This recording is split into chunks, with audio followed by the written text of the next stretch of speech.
prospective viewers. I'm George from Ireland, and this video is to explain how to learn foreign languages because I've learned 6 foreign languages. Now, English is not one of them. My English isn't that bad, but I can converse in Russian, German, Romanian, Italian, Spanish, and French.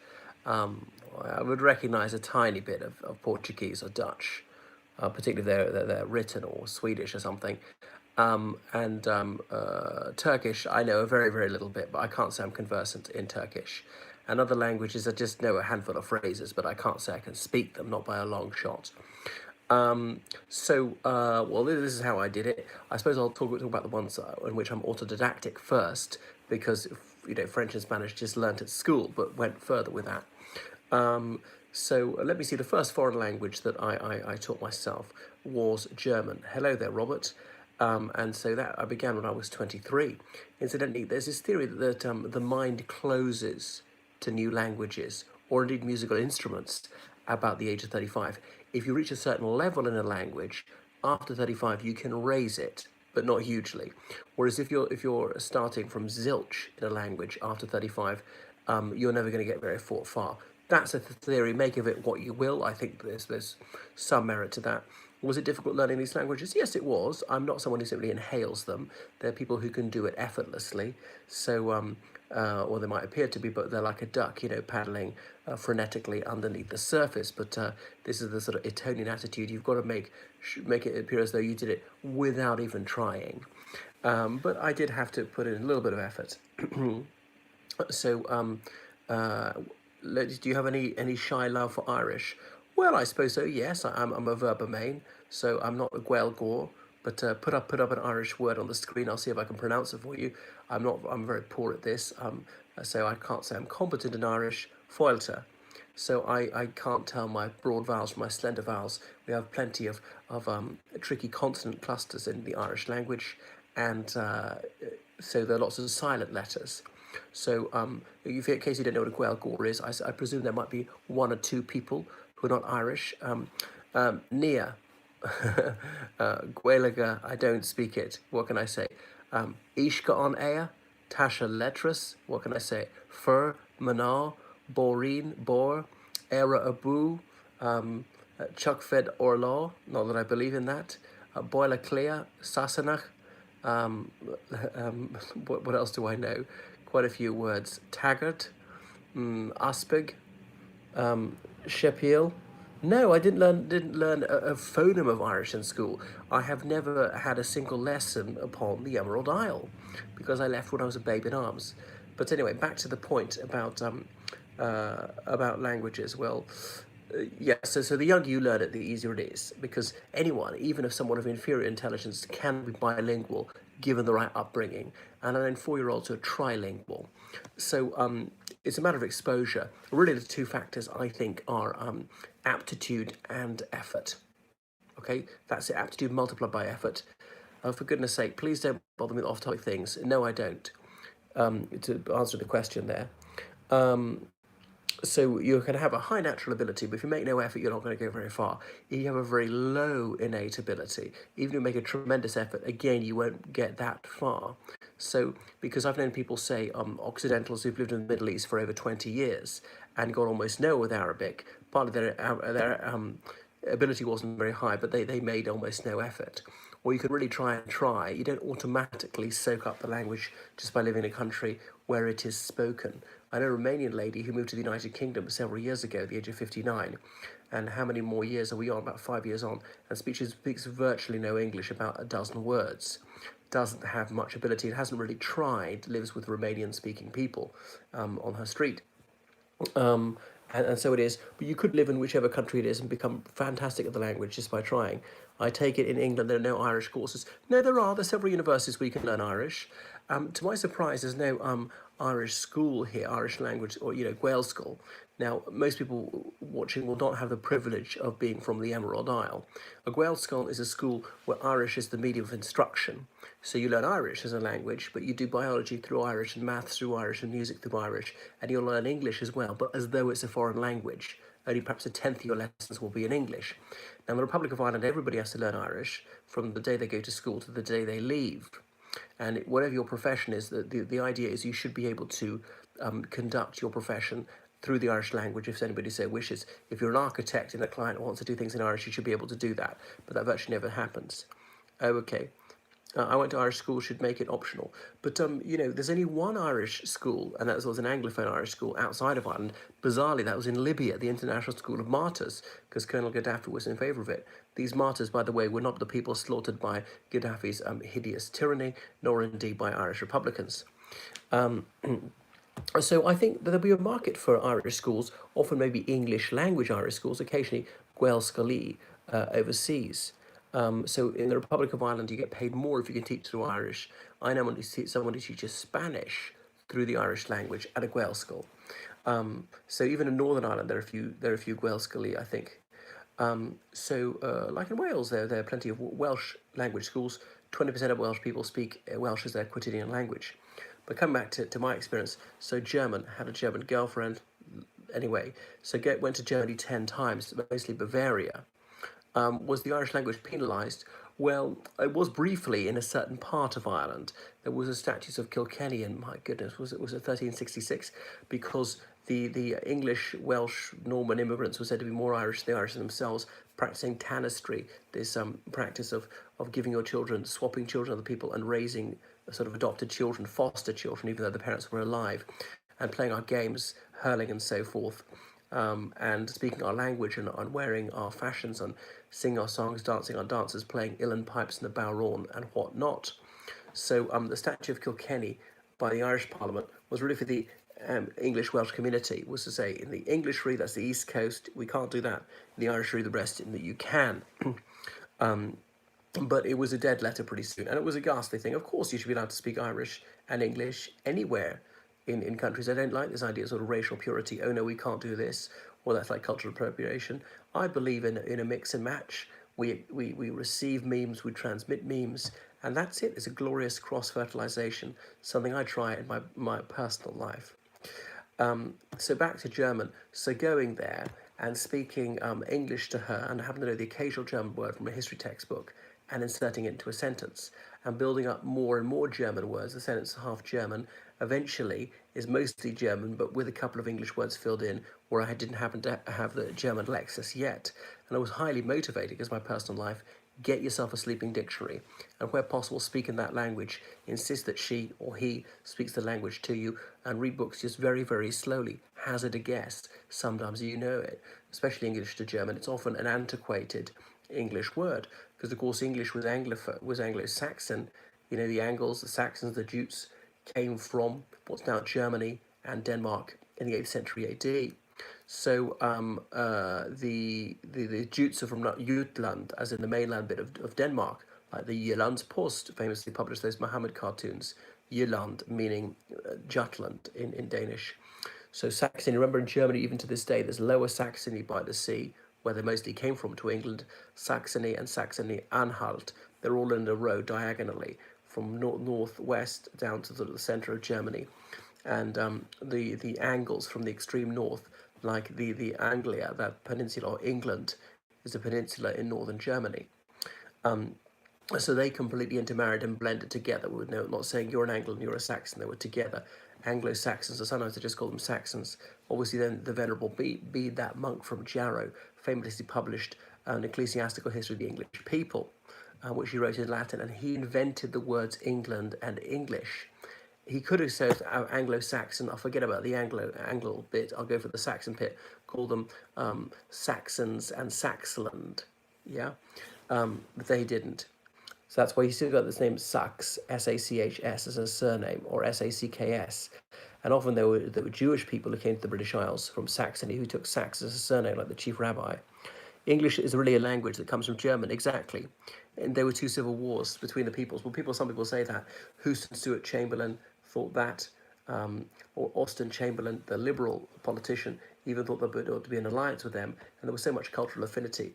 Now, one of the most famous British composers was Georg Friedrich Handel, who was a German, and so many of the royal music, watching fireworks and so forth, came from Germany. So there was much brotherhood between the two. Now, I'm not remotely Teutonophobic, and I recognise the many magnificent achievements of Germany. obviously hadn't been for the world wars. This is really another topic. It's not really their fault. The First World War, partly, Germany could no need to conquer the world when you can buy it, and that's what they should have done. They're so fantastic at economic growth. Anyway, so I didn't bother with grammar so much. Just find words and just start speaking them, and realia. So I agree with you. The world wars were, to an extent, were civil wars, but wasn't within a single polity, but within fairly between people of fairly similar ethnicity and culture.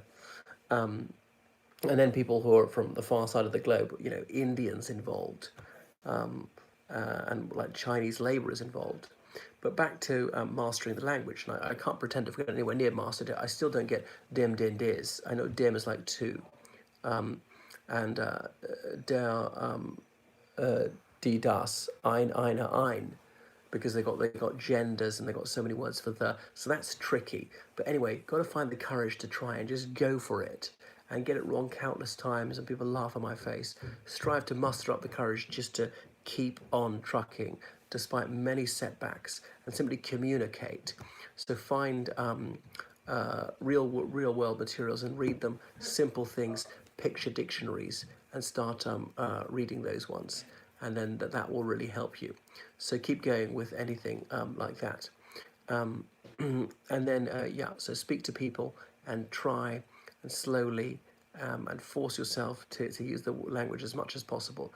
Immerse yourself in the language, find music you like, read about topics that you find motivating, and then you'll manage to keep on going. So that was what I was doing about going to Germany, and suddenly I was just so enthused by it. Or another technique is read a text that you know in your own language, in a foreign language, as reading chapters of the Bible, and I was going with that one. So I remember getting, what was the word, sort of a bit hypomanic about it one time in a hotel room in Sintergalen, Switzerland. And eventually when I went to Bratislava one time, feeling at the height of my powers and so highly motivated, and going around all day almost pretending I was German, speaking German to people all the time, and became scintillated by all sorts of aspects of the culture, by the music and so on, and by the food, and almost thinking myself as one of them. So it was very rewarding. So think of it as acting and force yourself to produce the sounds. Don't be embarrassed. Don't shy away. Too many people are frightened of these sounds and think they sound strange. It's not normal. Don't worry about that. So just go for it. It's strive to produce the sound, and I derive a thrill from producing these foreign sounds and just knowing everything about it. So what is your pet topic? It could be motor mechanics. It could be politics, it could be whatever, poetry, and trying to read that in your target language, and that will really help you make a go of it. So sometimes I was so much in that mindset, I'd come back to the British Isles and I'd accidentally say to someone, Entschuldigung, wo ist da? Oh, sorry, wrong language. But this German I knew, she spent some months in the United States, and after only a few weeks, she found herself dreaming in English because she had really minimal exposure to her native tongue. So I suppose the next one would have been Italian, because I worked in summer schools in the United Kingdom, and I had many Italian pupils. And from French and Latin, I could guess many of the words, occasionally look them up, and tune into their conversation and pick up what you can. And I hazard a guess. Sometimes I got it wrong. Like I heard someone say "va su preso." I thought, oh, it's worth the price. Va su preso, it goes, its price. But no, va su preso, we're going to kill this one, is what he was saying. Just bear in mind that vowels change very much, and bear in mind, let's say in German, that you have to know things like a V in German is pronounced like an F, represents the equivalent of an F in English, and the ST sound is pronounced st. I can't think what the other ones are, but the W is pronounced as a V, and the W sound they just don't have, which is why they have difficulty with that. And remember, the word order can be different. So just do little things first. Set yourself little targets of speaking to people. Actually, I didn't take a textbook. I didn't sort of take notes on it then. I just learnt it very informally. Learned from some of it through documentaries.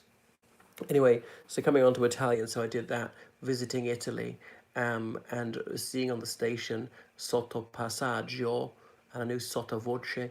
Think of any phrases or words from this language in English that have been adopted. It's like sottovoce, the voice is down, as in quieter, and passaggio is so close to is so close to passage. So that really helped me. And then in just going and trying and bearing in mind that the orthography of other languages is very different, the relationship between the letters and the sounds, even though we share the Latin alphabet, will not really help.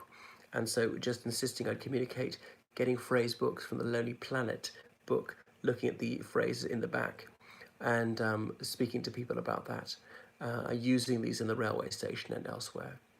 So that helped me get going with Italian and built it up and built it up. And it's just so melodic. It gives me the very keenest pleasure to speak Italian.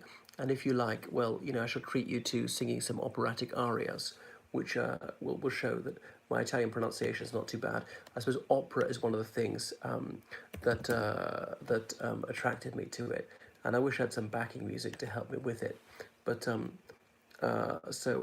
this is from L'Elixir d'Amore, which I happen to know an elixir from classical mythology, as in some potion that would keep you youthful forever, not just alive. So it's like this.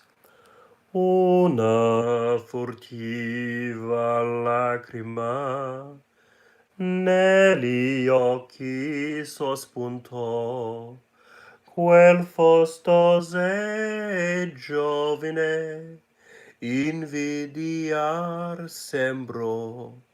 It went very badly, very bad towards the end, and on and on. I tell Pavel Breslik, whom I knew slightly, this Slovak opera singer, there is the most poignant and heart-piercing rendition of this plangent tune, which he gave at some AIDS benefit concert.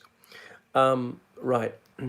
So that's what I greatly enjoyed. So I derived the most tremendous pleasure from reading the libretto of various operas. And so going around Italy, it's just a magnificent country. I like almost everything about it: the architecture, the cuisine, the lifestyle. And I know there's obviously a variety of personality types there, but they seem to be so relaxed, and yet things get done.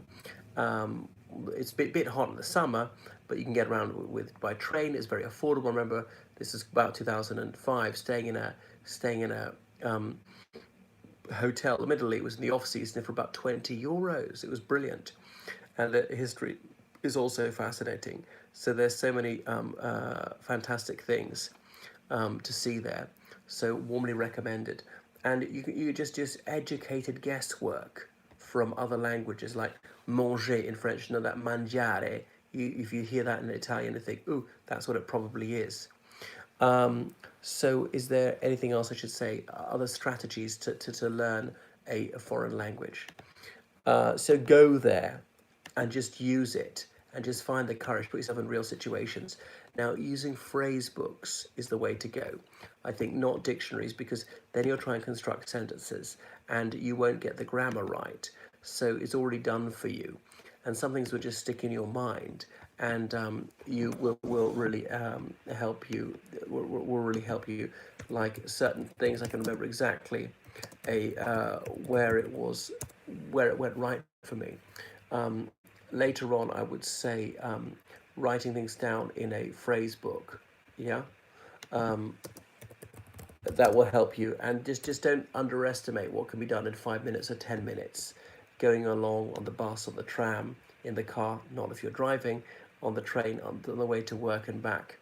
One of the things is to ask yourself, what is your purpose for improving in this language?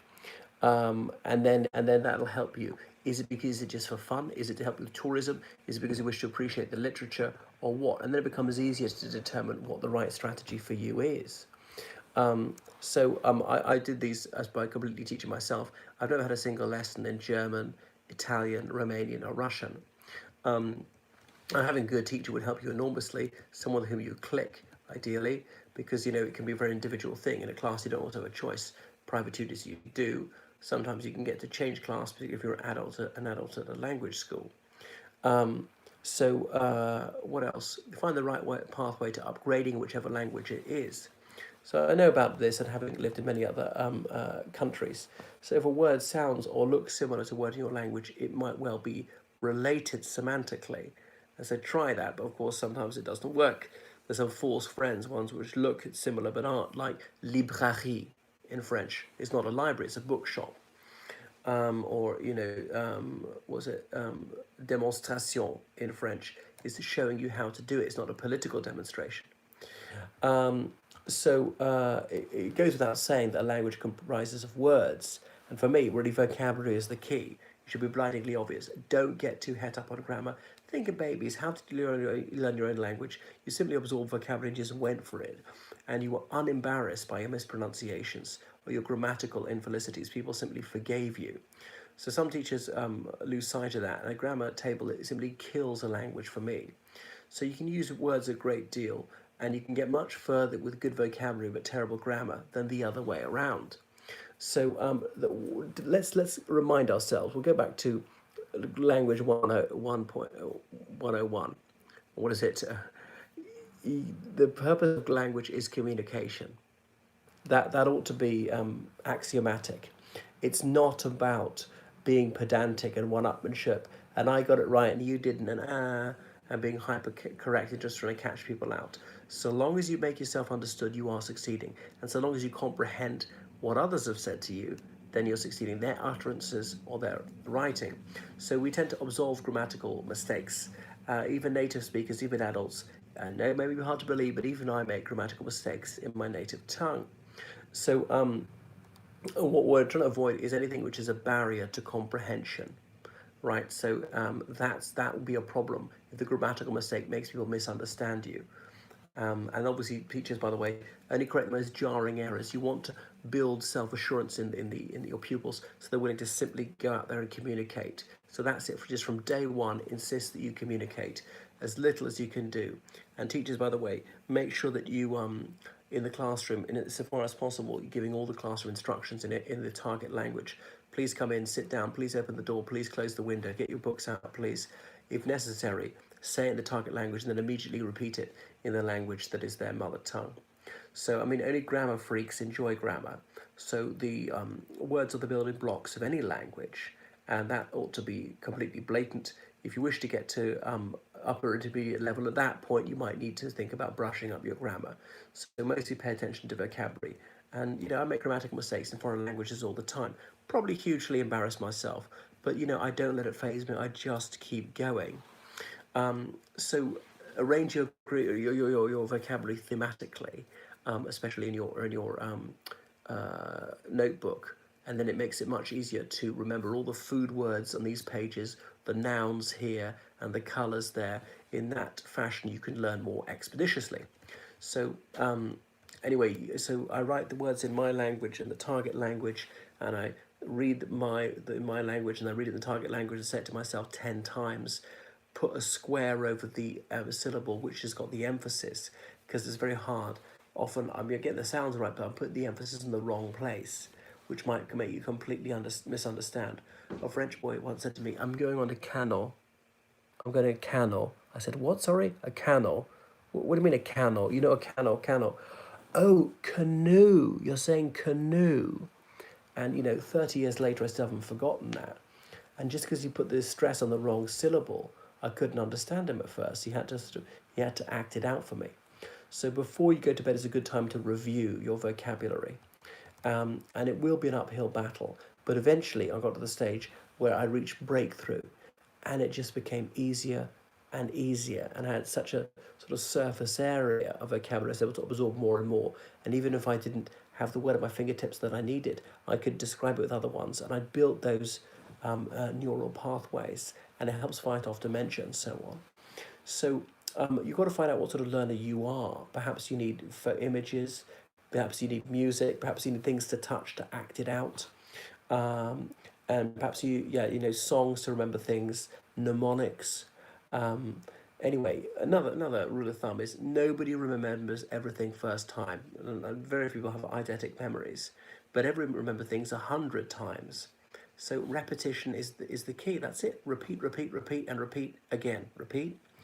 Why do you speak your mother tongue better than any other? There's only one reason. You've heard it more often. It's that simple. whatever your mother tongue is, supposing you've grown up hearing another one more, that's it. Or you can have a certain native language, move away and not hear it for years, and hear another one loads and loads, and eventually have a higher facility in that second language than the original one. That's it. Now that only works up to a certain age. So some people find it easier to visualize things. Now another thing is it's a foreign alphabet, like I was dealing with the Cyrillic alphabet in Russian, and I when I was a schoolboy there were books in ancient Greek hanging around. I never had a single lesson in ancient Greek, but I was so inquisitive I dipped into them and trying to figure them out, and I got to recognize some of the letters. But often when I'm doing Russian, I would then write the word in Cyrillic, but also write it in the Latin letters. Easier for me to remember like that. See if that works for you. There's no right or wrong stratagem. It's simply a question of, is it efficacious for you? So the strategies only help you or hinder you. They're not wrong or right in principle. So I'm simply telling people what the methods which have helped me enormously. But some people might find it confusing if you write it in both the Latin and Cyrillic alphabets. And then obviously translate it in my own language. Sometimes as an exercise, start writing your language in the foreign alphabet. And I sometimes find I mix them up a little bit. Cyrillic's got a few false friends that resemble the Latin letter but produce a different sound. It's got some which are the same as the Latin letter and produce the same sound, and there's some that's sui generis. One thing is I can tell Ukrainian because it's always got the I in it, or the Russian till a century ago also had the letter I. Who's the most accomplished polyglot? That's a good question. There was some sort of 18th century cardinal who mastered something like up to 100 languages. Sir William Jones wasn't bad. He'd achieved absolute mastery of 14 languages and had a working knowledge of a further 15 or something staggering like that. There's some British chap who's an autistic savant, I can't remember his name. He's about my age. And you should see the documentary about him. He went to Iceland. He was told he was going to go to foreign countries as a challenge, with no idea which country it was, and was made to learn a language in 2 weeks. He did have one-on-one lessons. After a fortnight, he went on television and was speaking. So how many words do you need to know? Now, a native speaker would know perhaps 10,000 words in active vocabulary and a further 10,000 in passive. That's someone of average verbal intelligence, which is to say words you can actually say, are the active ones that you say and write. The passive is the ones you don't use, but you would understand if someone said them to you. For instance, tranquil. You might never say tranquil in English, but you'd understand it's the same as calm. So that's part of your passive vocabulary, whereas calm would be your active vocabulary. And obviously, the higher your verbal intelligence, the more and more words you would know as an adult. So you can say with 1,000 words you can survive in the language. You can get a list of the most frequently used words in your target language and maybe start with 100 most frequently used. And they're very easy because you're going to use them very often, like yes, no, hello, goodbye, good, bad, things like that. Like water, bread, go, man, woman. These ones are very, very easy. Things that are visual, things which are abstract, a bit more difficult. Another point is the intellectual vocabulary is simpler to learn because it will usually be more similar.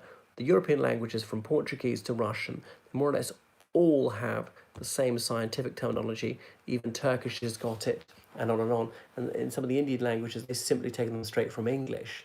If it's anything modern and scientific, or like in Irish, we simply took the English words for airport or computer. Sometimes just pronounce them slightly differently.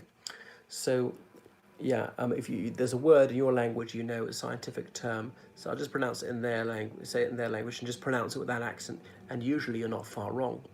So break down words into syllables. Take United Kingdom, a very lengthy word. Think of United Kingdom. Irish history was taught. It is taught. Clearly I do know lots about Ireland. Anyway, so I used to write the stressed syllables in large letters and the unstressed ones in small letters or a big square above them. The square because it can't be confused with an accent because you have an accent aigu, accent grave, circonflexe, cédille, or breve, and so forth. Anyway, so split up the syllables and then check in a dictionary. So that's the trickiest thing, is to know which syllable you should put the stress on. So you probably know more of whatever that target language than you realise, if it's one of the major ones for an Anglophone, if it's a Western European language. And this is why textbooks will start this way, showing you loads of words in that language you already know, so imbuing you with confidence. because they don't want people to give up, become dispirited. So it becomes a lot easier. Like, let's say Russophones, there are loads of English words they've adopted, which would be okay, fitness, super, sportsman, business, airport, argument, master, computer, bank, film, buffer, locomotive, lift, tank, and on and on. So yeah, so just try doing the accent. So work out what sort of learner you are. As I said before, a kinesthetic learner, learning through kinesthesiology, or learning experientially. Like, I tried to learn the body parts in Russian. I couldn't remember the word for mouth till one time this Russian nanny playing with Daniel, this absolute rat, but she said to him "rot" as he was putting doing the mouth of the snowman, and that stayed with me. And several years later, I recall the precise date, the 1st of February 2014. I can never forget. So let me see. So schools are very general, and there'll be like up to 30 pupils in a class, and they use whatever method, but you've got to figure out which method works for you. So make it fun, savor it, and then you'll recall it, and you might be able to recall it in immense detail. So, do you remember the happiest day of your life? You surely do, because you've mentally reviewed it innumerable times. Unfortunately, you can probably remember the most lugubrious day of your life as well, because it was so miserable. Anyway, so do you remember the boring day of your life? Most boring day? No, because you can't distinguish them. They're just so grey. There's so many dull days. So you don't remember anything about them. Something emotional, particularly pleasurable, is something that you will recall endlessly. So try multi-sensory learning. To say it, to hear it, to write it, that's touching it, to smell it and taste it if possible. And that will help reinforce it. Something tangible. Like if it was running, you might say you want to learn to run, you actually run for a bit. I say I am running. So you're hearing it, you're doing it, you're touching it. If it was an apple, actually eat one. Associate that taste with the word apple. So smell it. Anyway, there are many conjunctions, prepositions, and abstract nouns where this strategy is inapplicable. So repeat endlessly. I'm repeating it. There you go. Repetition is the soul of success here. Use phrase books, not dictionaries, as I said. So socializes with like-minded people in that language. So textbooks are fabulous, but they're aimed at children. But as an adult, you can still use them. They're colourful, they're user-friendly, they're broken down into bite-sized chunks. There are dialogues. So the best adult techniques employ the same topics. If they're business one, it might be aimed at business. Have go-to topics. When I remember I went to Moscow first time, my Russian was only elementary, so I struggled to converse. But I had certain topics I could go to. So if you're not confident in the target language and swat up on a few subjects, you'll be able to talk about ones which you think might be needed a lot. And you can do these in different social situations, such as family, pastimes, pets, your favourite food, music. As I said before, go for the sort of music you really like. Your favourite song, Can't Buy Me Love, Umbrella, Bad Romance. It's all a bit out of date. So the thing is, learning another language is not political. People trying to improve their English doesn't mean you have to be pro-US or you're like a British stooge. It's a means of communication. You're advancing interest to your country. Okay? So anyway, so start with technology and intellectual matters. They're the most similar ones. Some sort of animals are often similar. If it's a quite exotic animal that your people didn't come into contact with until quite recently, they often use a sort of very international version of the word. So set yourself targets to master 10 words a day. Even if you master 1 word a week, you're still succeeding, it's still progress. Anyway, so practice these things and test yourself. And yeah, that's it. Don't expect instant success. Some people think their efforts are going to be crowned with complete success very rapidly, and they're being unrealistic. Okay? So some people become depressed too quickly and they jack it in, but don't. You've got to keep going. But with a decent teacher, you can outstrip my level of success. Master the sounds, try to do it. And I always used to look at the person's mouth, not their eyes, as they're speaking to me. A bit off-putting, so I do it with close friends, like zzz, zzz, zzz, in Russian, took buzzes out from the teeth. Well, it took 6 years to master Italian. I've still not mastered it. Well, try to distinguish between short and long vowels. The Ruskies find this very difficult in English. That's why there's a book, Ship or Sheep, about like sheet or the short vowel. Okay, you can get in big trouble if you ask the wrong one in a hotel. I want a sheet on my bed, If you make it a short vowel, then you might get an unpleasant surprise. So if you don't start to learn as an infant, it's more difficult. The later you go, that's that. So I've known some Russians, for instance, who speak English at the highest possible standard, graduate from Oxford University, and they have a mild Russian accent. That's not a problem.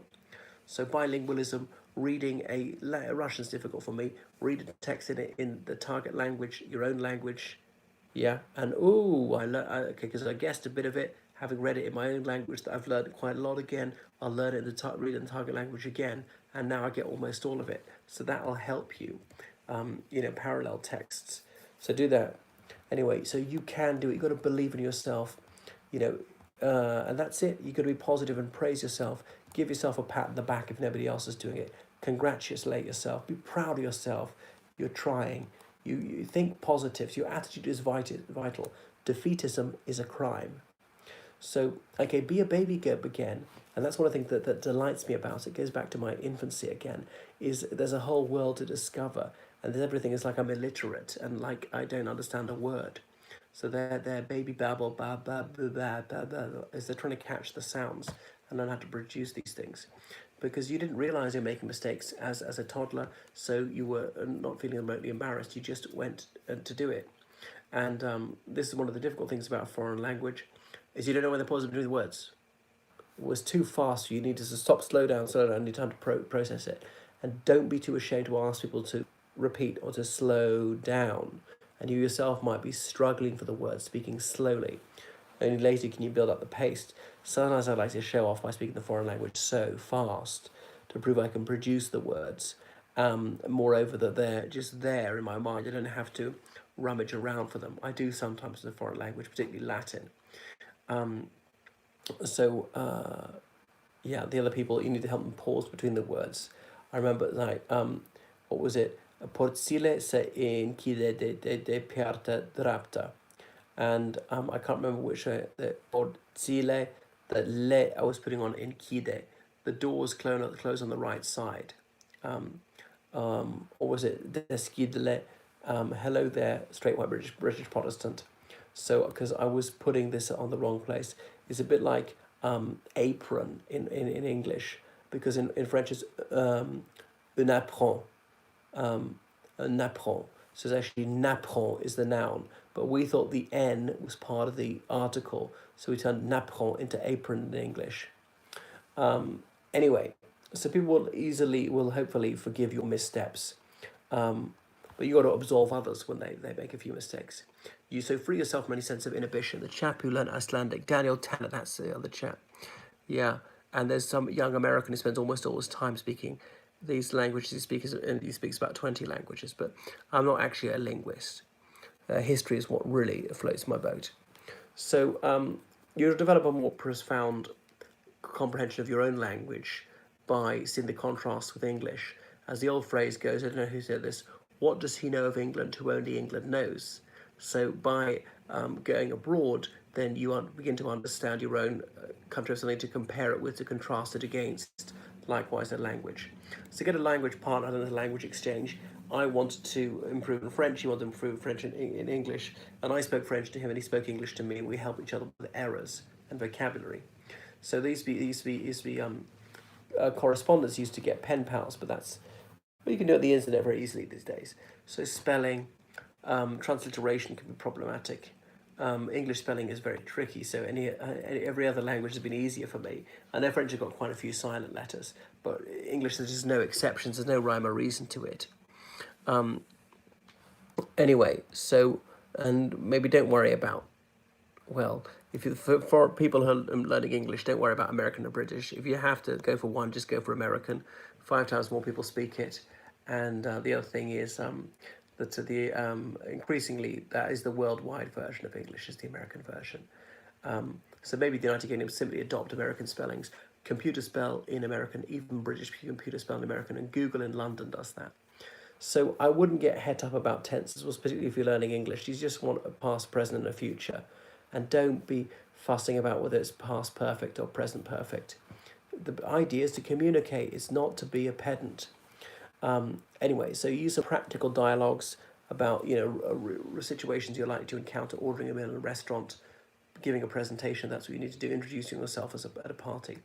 Watch television with subtitles. You're hearing it. You're seeing it. That help you with Romanian. So sometimes there's no right or wrong answer.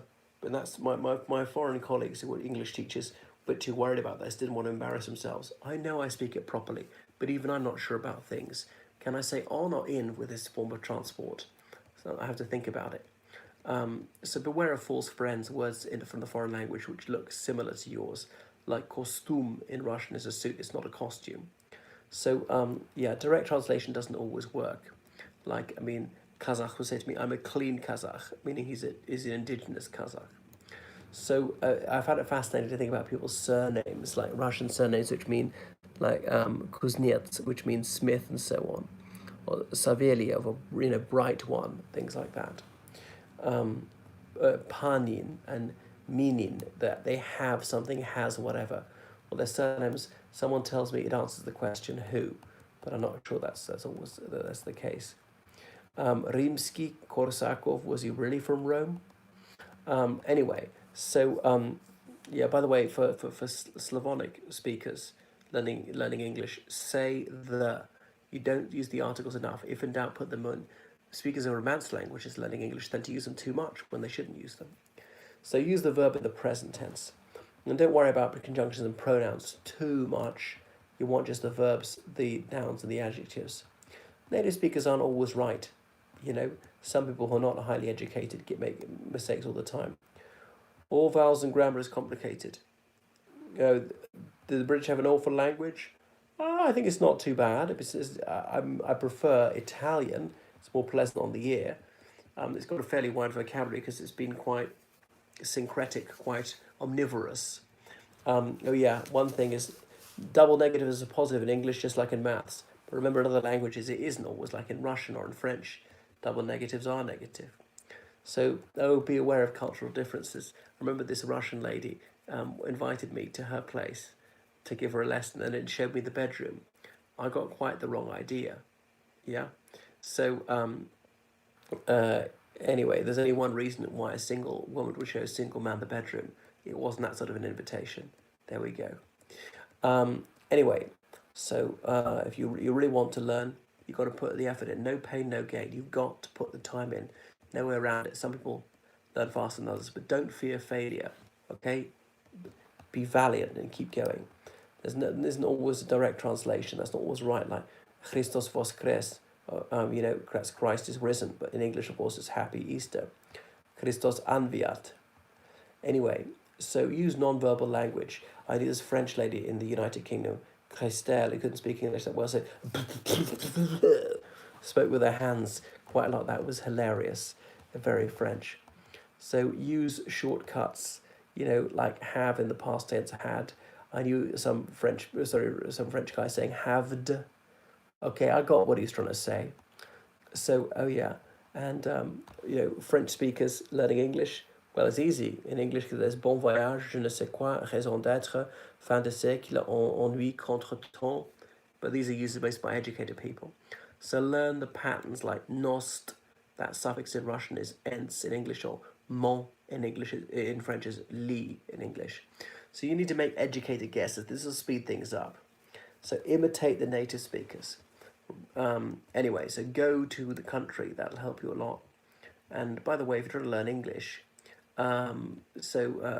Indians can speak English. There are plenty who speak it perfectly. Likewise, Filipinos. Doesn't have to be somebody from the British Isles.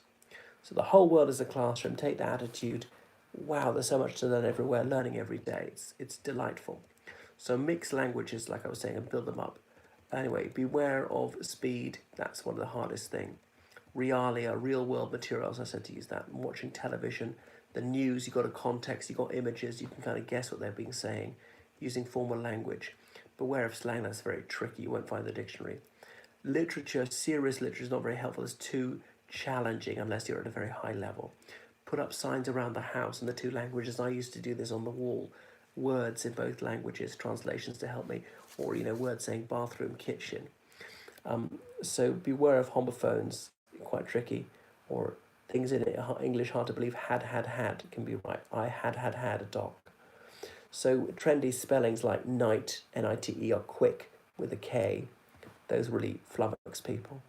So anyway, start your child as early as possible. Infancy is never too early to start. Yeah, total immersion, that's what I said. And eventually start thinking in English, not having to translate and mentally translate back. You can just go, you can just respond. So 48,000 words in English besides technical terms. So I know 36,000, I'll never get to 48,000.